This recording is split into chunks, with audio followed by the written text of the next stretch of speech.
Why Arsenal didn't sell Gabriel Martinelli this summer, and why it still matters.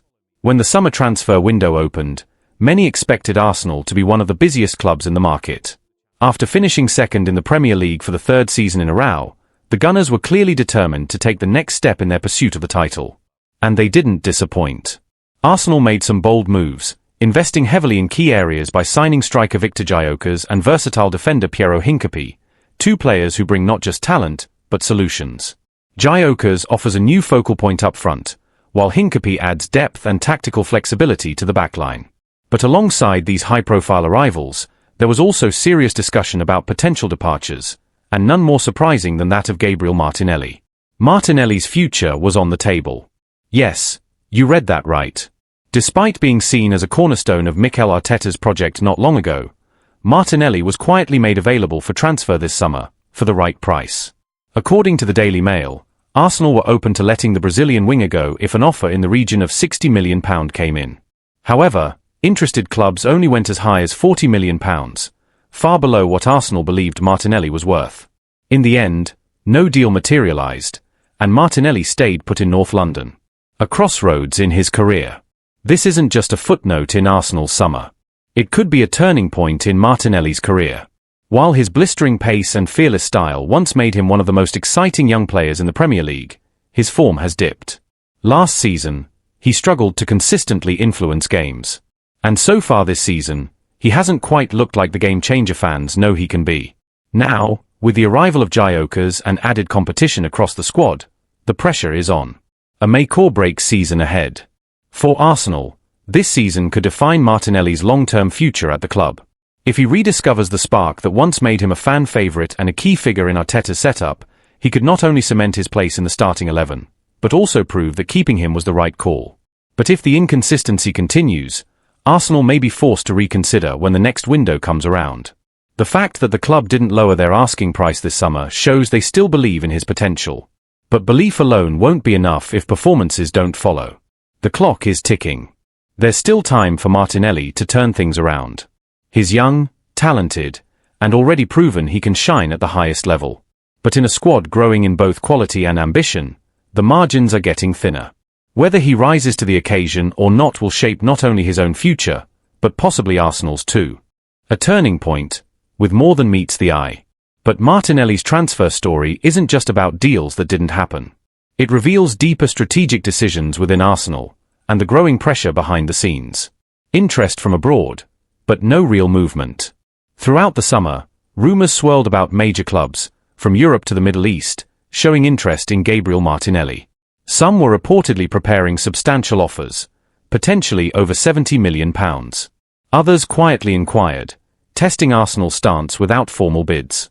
Despite the buzz, Arsenal remained firm. Martinelli was not for sale unless a truly significant offer came in. Behind closed doors, it was understood that only a deal too good to refuse would open the door. The club's valuation of around £60 to £70 million was never met, so the winger stayed. Strategic priorities take centre stage.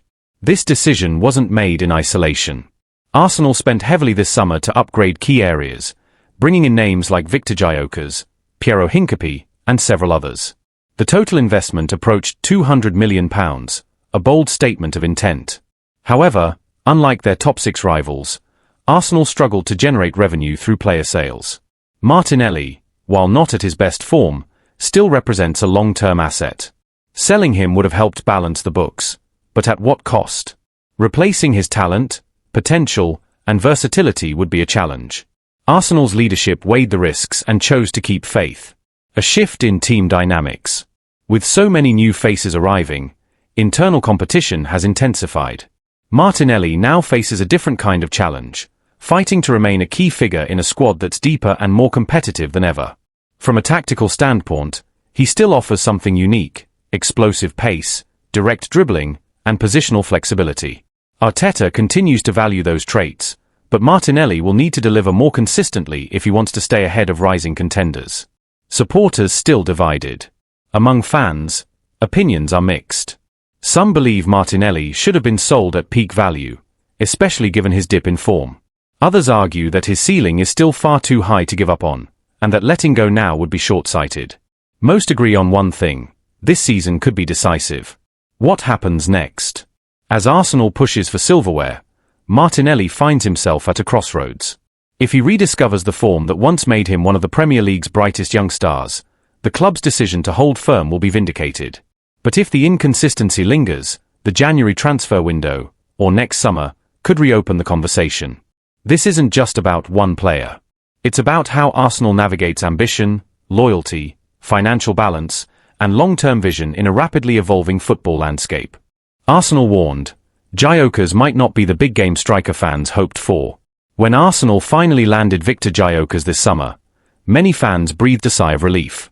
After years of searching for a proper number 9 following the departure of Pierre-Emerick Aubameyang in early 2022, Mikel Arteta had his man, a striker with power, presence, and an impressive goal record in Portugal. It felt like the final piece of the puzzle. But just a few games into the season, there's already a warning sign being raised.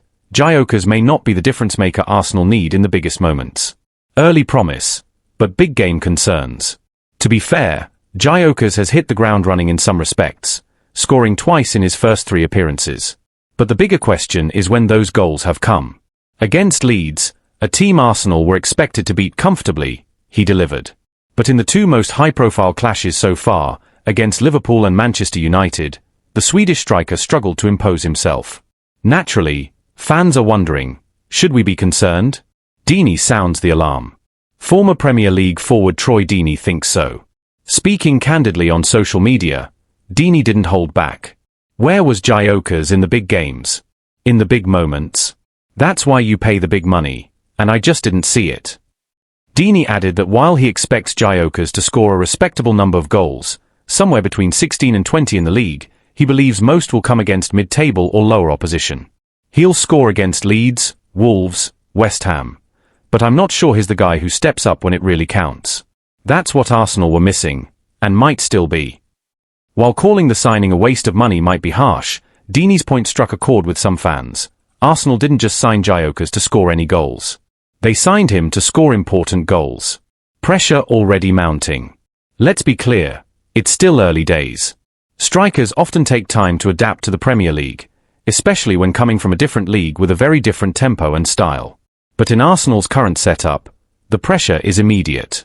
After years of falling just short in the title race, the margins are razor-thin. One missed opportunity, one quiet performance in a big game, and suddenly you're behind Manchester City, again. That's exactly why the spotlight is already on Gyökeres. A system still finding him. There's another side to the story, though. Gyökeres hasn't yet fully clicked into Arteta's possession-heavy system.